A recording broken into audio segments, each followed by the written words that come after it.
If you haven't done so yet, please subscribe to the channel. And if you're enjoying these stories, there's a link below to buy me a cup of coffee. This is the Chassidic Story Project with Barak Hullman, podcasting from Jerusalem, Israel. This podcast is sponsored by listeners just like you. To become a supporter of this podcast, please go to HasidicStory.com. HASIDIC story.com. You'll never know. You'll never know. You'll never know. You'll never know. Shalom Aleichem, my sweetest friends. It is my absolute pleasure to be recording more stories for you this week. And this week I have 3 stories for you. 1 long, 1 medium, and 1 short. But before I begin, I want to dedicate this podcast episode to the continued success of our soldiers in battle wherever they are. May Hashem keep them safe and help them to achieve their goals. The returning of all of the hostages, healthy and alive, Be'ezrat Hashem. The refuah shlema, the full recovery of everyone who's ill or who has been injured. The comforting of those that lost loved ones. And the continued unity of the Jewish people here in the land of Israel and all around the world. The first story took place in the early 20th century, meaning in the early 1900s, before World War II. There was a young girl whose name was Rose, and Rose was born in Poland and grew up in Poland, and was the youngest of a large family of 9 children. But you know, life was very hard for Jews in Europe in those days. One of the biggest problems that they had, besides physical security, was food security. People simply didn't have food. It was difficult to make a living. Jews were constantly in danger, and we know how it ended for the Jews in the Holocaust. So there were many Jews whose families would get together and pay sometimes for just 1 child to take a boat to America, hoping that at least that 1 child would have a future that the Jews in Europe could not. And Rose, being the youngest of 9 children, at 12 years old, was chosen to go to the Golden in Medina, the golden land of America, where opportunities were endless, and for sure everything that was lacking in Europe could be found there. It took the family many years to put together the one-way ticket to the United States, and when the day came for the ship to leave, Rose's father and the whole family went with their daughter to the port. And they all stood there as the father walked Rose with her trunk on his shoulder up the gangplank to help Rose settle down in the ship. And of course the father was devastated. He was angry. On the one hand, he was hopeful for his daughter. On the other hand, he cursed fate that made him part with his youngest child just so she could have a better life. And after Rose's father put her trunk down on the deck, he turned to his daughter and looked her deep into the eyes and just started crying. He couldn't bear to leave Rose on the ship by herself. And inside of him, he heard a voice screaming, "Don't let her go." But then logic reminded him the reason that they had saved the money for Rose to go to America. And against his will, he kissed Rose on the cheek and he said to her, "Rose, my sweet child, please always remember that Hashem is watching over you all the time with every step you take. Please remember the Torah and mitzvot and to always keep them. Never forget that more than the Jews have kept Shabbos, Shabbos has kept the Jews. I hear stories about how hard it is to be a Jew in America. But don't forget who you are. You're a Jew. You're a religious Jew. You're a Bat Melech. You're a daughter of the king. Always keep Shabbos.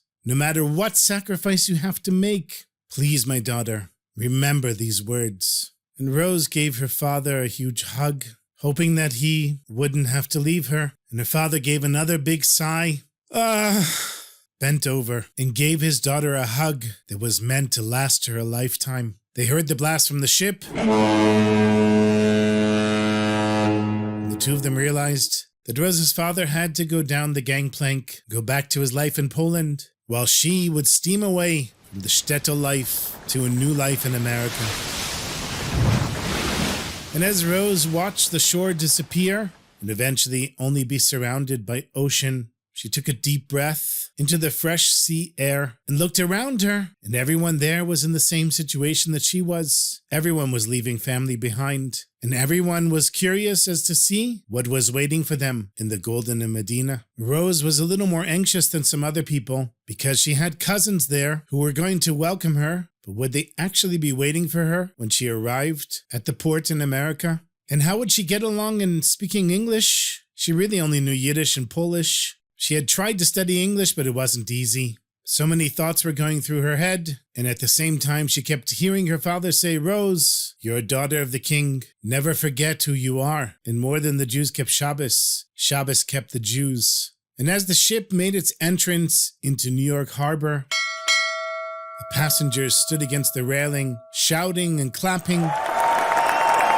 looking at the Statue of Liberty and realizing that the new land was not just a fantasy. Rose, in the meantime, stood behind the crowd, shy and anxious as to what would happen. Would America really fulfill its promise of everything everybody thought about it, of every possibility being available to her? Would her relatives actually be there? Or was she now going to be a 12-year-old homeless girl trying to figure things out on her own? But Baruch Hashem, it didn't take long. Her relatives were waiting for her, and they were very nice to their greenhorn cousin, who had a funny accent and could barely speak English. It wasn't long before she had a bed, sharing a room with the rest of the family in a small apartment in New York. And everything was so different for Rose. Everything was new. The mannerisms that she had grown up with in Poland were quickly thrown out the window, and she was encouraged to throw Judaism out the window as well, keeping modest, keeping kosher, Torah and mitzvot. Rose's relatives said religion was old-fashioned,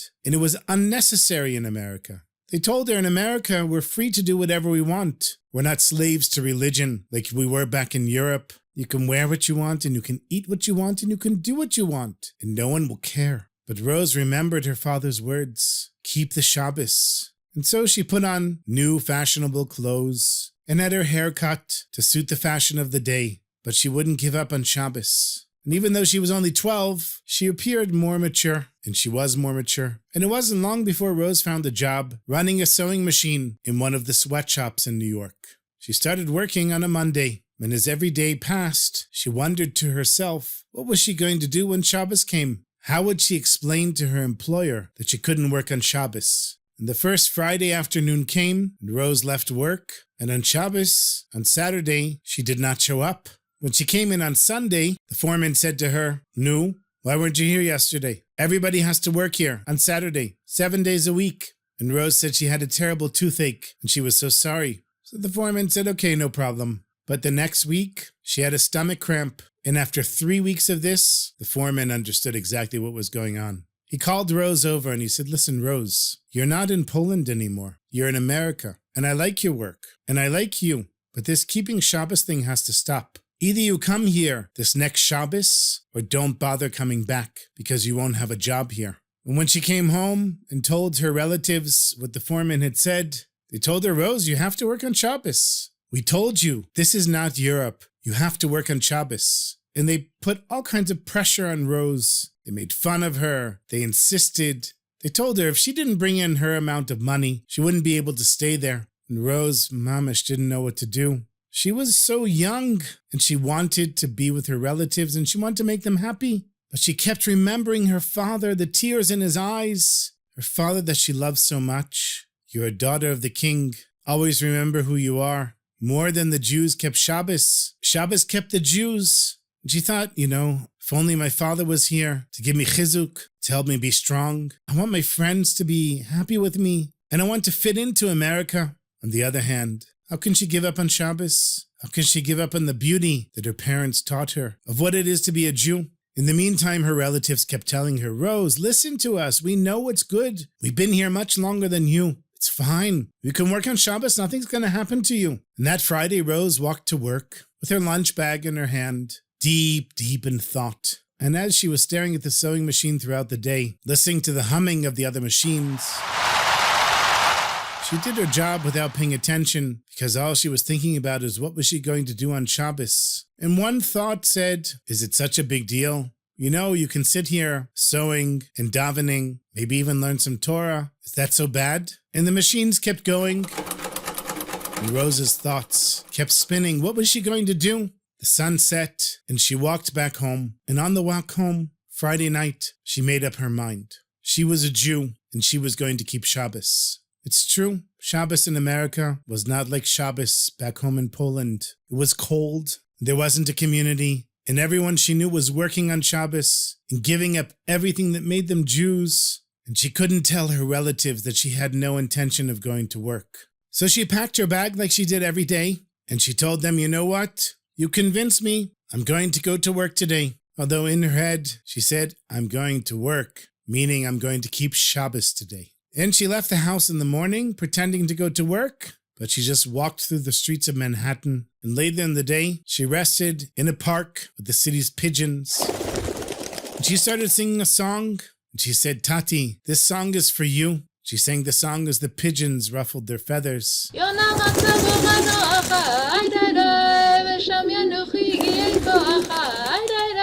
of course, Yona Matzah Bo Manoach, it's on the Shabbos that the dove found rest. And there she sat amongst the pigeons, singing Shabbos songs, crying and missing home. And she waited until she saw 3 stars in the sky, and it was now Motzei Shabbos. The moon was shining on her. It's true that Rose had kept Shabbos, but now she didn't have a job, and maybe her family would kick her out. She said, Baruch HaMavdil ben Kodesh L'chol, the blessing you say when Shabbos is over. And then she started slowly walking home, dreading what she had to deal with, how angry her relatives would be at her. And as she got closer to home, one of her relatives started shouting, Rose! What are you doing here? And Rose looked at her cousin Joe. She said, Joe, what's going to be with me? I lost my job. I couldn't not keep Shabbos. Now everyone's going to be angry at me and disappointed with me. What am I going to do? And she was crying as she was speaking.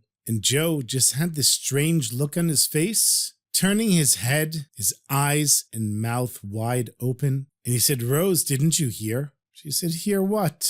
I didn't hear anything. All I heard was the pigeons singing on Shabbos. He said there was a terrible fire in the factory that you work in, and almost everyone was killed because the doors were locked and there was no way out of the building. People jumped out of the windows. Rose, don't you see? Because you kept Shabbos, you're alive. Because you kept Shabbos, you survived, Rose. You survived. It turned out that there were 190 workers in the terrible fire, in the infamous Triangle Shirtwaist Factory fire. It was on Saturday, March 25th, 1911. Rose was one of only 40 people that survived. The fire claimed the lives of 146 immigrant workers, many of them Jews who used to keep Shabbos, who were convinced when they came to America that America was different. And because it was Shabbos, Rose Goldstein was not in the factory. And just like her father had promised her, more than the Jews kept the Shabbos kept the Jews. And so, my friends, we can learn from Rose to be strong in the face of temptation. Sometimes it's hard to keep Shabbos. I bless you that it won't be hard to keep Shabbos. It would be hard to not keep Shabbos. But for some people, it's hard to keep Shabbos. Hold on. Ask Hashem to give you the joy of Shabbos. And Be'ezrat Hashem, you'll get to the place where you could never even think of breaking Shabbos. Because who would want to be so distant from Hashem?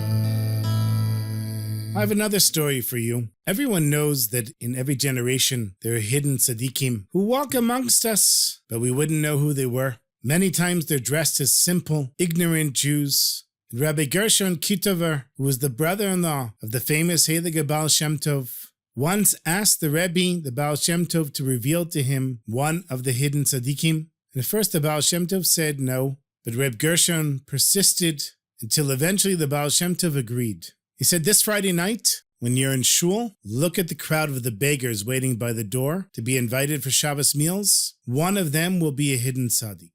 And then he described how the hidden tzaddik would look. And he said to his brother-in-law, but you have to promise not to reveal his true identity in any way whatsoever. You can be around him, but he must remain hidden. He must not know that you know that he's a hidden tzaddik. So Reb Gershon said, yes, of course. That Friday night, he right away identified the hidden tzadik. And he went over to the beggar and he said, Shalom Aleichem, my friend. Would you please honor me by coming to my Shabbos table? And the beggar just shrugged his shoulders and said, sure. And during the whole meal, Reb Gershon is listening to every word and watching every action of this beggar. But he looked completely just like any other beggar. There was nothing special about him whatsoever. But he knew the Baal Shem Tov had told him this was a hidden tzaddik. And at some point he couldn't hold back. He said, my friend, I've given you a meal. Can you give me something in return? And the beggar said, I have given you something in return. I ate at your Shabbos table. And Reb Gershon said, well, maybe in your traveling as a beggar, you've learned some words of Torah. Maybe you could share a word of Torah with me. The beggar says, me? A beggar? The child of beggars? I was never in Cheder. I can barely even read. Why do you think that I could give over some Torah? And Reb Gershon quickly let the matter drop. But the next day he invited him again to come for the meal. And Reb Gershon couldn't resist. He said to himself, I have one of the greatest people of the generation sitting at my Shabbos table, a great tzaddik who Hashem has revealed to him secrets that no one else knows. And he's going to sit here all Shabbos and I won't learn anything from him. He said to him, my friend, I know you're a beggar and the child of beggars, but maybe amongst the beggars you've shared some divrei Torah and you could share something with me now. And this time the hidden tzaddik hesitated a little bit. He was tempted to give over just a little Dvar Torah. But immediately he said, me, I'm an ignoramus. I don't know anything. Don't know what you're talking about. This is ridiculous that I would know Torah. Do I look like a scholar to you? But at the third meal, Seudah Shlishit, it was late in the afternoon, and Reb Gershon was making some progress. He again asked his guest to enlighten him with some words of Torah. In that very simple beggar, his face began to glow with a divine light.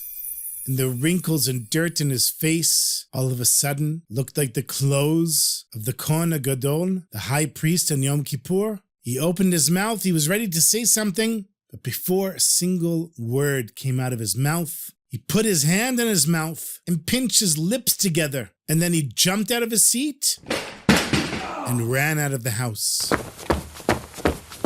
Reb Gershon ran after him, but he was gone. And the next day, when Reb Gershon went to see the Heilig Baal Shem Tov, he was shocked to learn that all Shabbos, his holy brother-in-law, had been sick. The Friday night meal, the Chassidim of the Baal Shem Tov noticed that something was off. And the next day, he was even worse. And at one point, at the third meal, they thought he might not make it through Shabbos. Baruch Hashem, now he was recovering, and his strength was returning to him. And when Reb Gershon entered his brother-in-law's room, the Baal Shem Tov said to him, Gershon, what have you done? Because of you, my soul almost left my body. And Reb Gershon said, I'm sorry, Rebbe, I don't understand. The Baal Shem Tov said, you see, every righteous soul has two sides. One side is hidden and the other is revealed. The tzaddik who ate at your Shabbos table is my cosmic twin, whose greatness has to remain hidden so that I can be revealed as a teacher and a Rebbe. But every hidden tzaddik wants to reveal himself. They know that they know things that other people don't. They can see things that other people can't. And yet everybody treats them with such disrespect when they could be the most lofty rabbis that ever existed. And they want to just, for one time, be respected, but they can't. Had that hidden tzaddik given over Dvar Torah, the Baal Shem Tov said, my soul would have left this world. And so luckily for both of us, the hidden tzaddik stopped himself just in time. You know, my friends, and I'm speaking from experience, if you want to grow in holiness, you have to build vessels for it. There are no shortcuts to coming close to Hashem, and no shortcuts to reaching great heights of Kedusha, of holiness. It takes slow and steady work to expand and build the vessels to receive the holiness. So if somebody says that they have a shortcut for you, don't believe them. The only way to grow in Torah and mitzvot is through slow, steady, and determined work. Be'ezrat Hashem.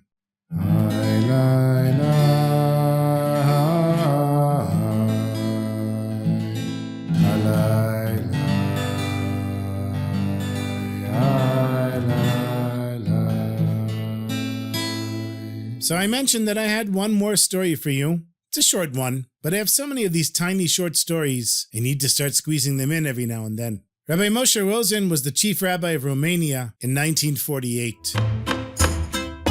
And the years after, under Stalin, were very difficult. Of course, we know at least 20 million people were murdered as a result of Stalin. So in 1953, when Stalin passed away, it was still difficult. And by 1982, being the chief rabbi of a communist country, Rabbi Rosen had had enough. He was already 70 years old, and he felt that it was time for him to retire and settle in the holy city of Jerusalem. So he traveled to 770 and told this to the Rebbe in a private audience in Yechidus. And the Rebbe said that he was surprised to hear that Rabbi Rosen was planning on leaving Romania. And the Rebbe brought many examples of rabbis in the United States who also wanted to emigrate to Eretz Yisrael, but decided to stay and continue to lead their communities. And to stress the point, the Rebbe said that when the newspapers reported that Rabbi Rosen was going to leave Romania, there was a rabbi in South Carolina who wrote to the Rebbe and said that he's also now planning on retiring. So Rabbi Rosen said, "But Rebbe, when can I finally relax with my family?" And the Rebbe said, "When you'll be my age, we can discuss it again." At the time, the Rebbe was then 80 years old. 10 years later, when Rabbi Rosen was 80 years old, he returned to the Rebbe to bring up the matter again. And this Yechidus took place on the 10th of Kislev in 1991, and it was the last Yechidus that the Rebbe gave on that day. And as a result of that private meeting with the Rebbe, an 80-year-old Rabbi Rosen returned to Romania and served his community until his final day. And that is the Rebbe, my sweetest friends. That is Lubavitcher Rebbe. We're not in this world to rest. We're in this world to work. And we're in this world to do the maximum we can with what we have, and the time we have, and the talents we have. So Bezat Hashem, I'll bless you, and you'll bless me back. That everyone should be successful in their personal shlichut, in their general shlichut, and we should all merit to do the work that we need to bring Mashiach Tzidkenu, B'mheira B'yameinu, today, Bezat Hashem.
Thank you so much for listening. As always, my sweetest friends, I want to thank all of the supporters of the podcast. And I'll just mention that I'm working on a new project. I'm collecting all of the stories of the Baal Shem Tov from the podcast and working on putting them in a book. And I hope that all of the stories eventually will be in a series of books. It's a big project, but I began working on it. So Bezat Hashem should be successful. So thank you, my friends. Thank you for listening. Thank you for sharing. Thank you for supporting, and thank you for being in touch with me. And until next week, may Hashem keep you all safe, healthy, wealthy, and wise, b'simcha, with joy. Until next week, my sweetest friends, have a good Shabbos, have a good week, and sei gesund. Oh, say, can you see by the dawn's early